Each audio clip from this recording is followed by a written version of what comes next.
bring in Charles Schwab's Kevin Gordon, Hightower Advisors Stephanie Link, and former Federal Reserve Governor Frederic Mishkin. Stephanie and Frederic are both CNBC contributors, and we are going to hear from Steve Leisman, who was in the room, in just a moment. And Professor Mishkin, I'd love your takeaway on Powell's comments there. I mean, he seemed to withhold any indication that he's leaning toward a cut in September, and in fact, at one point said, "Hey, we're already looking through the tariff inflation because we haven't hiked yet."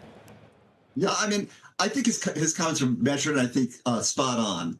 That we're in a situation where the economy is doing reasonably well. It's moderating a little bit, but as he mentioned, we're basically at full employment, and inflation is still higher than we want it to be, even not thinking about the tariffs. So I think it'd be a very different situation if inflation was around the 2% target.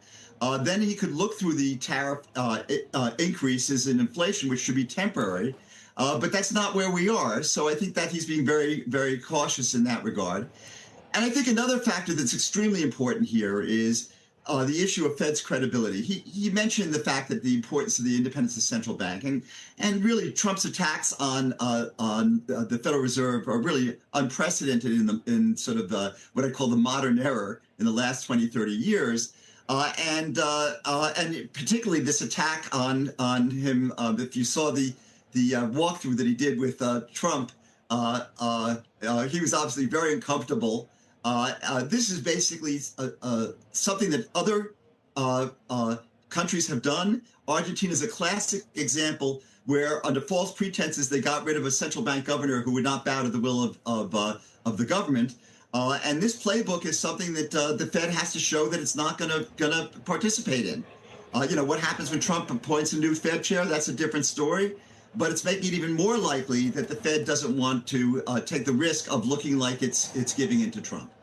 Well, if that's the case, though, if that's a part of the impetus for the Fed to kind of go slower on rate cuts, though, does that mean they're not as data dependent? I mean, if that sort of seems to be part of what's in the mix.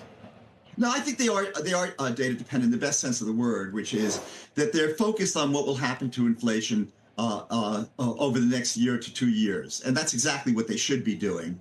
And the answer is right now that really there's a lot of uncertainty. The economy actually looks reasonably well balanced with the basic inflation not quite coming down to the 2% level. So this is a case for being moderately tight, and that's what the Fed is doing. The most important job a central bank does is keep inflation under control.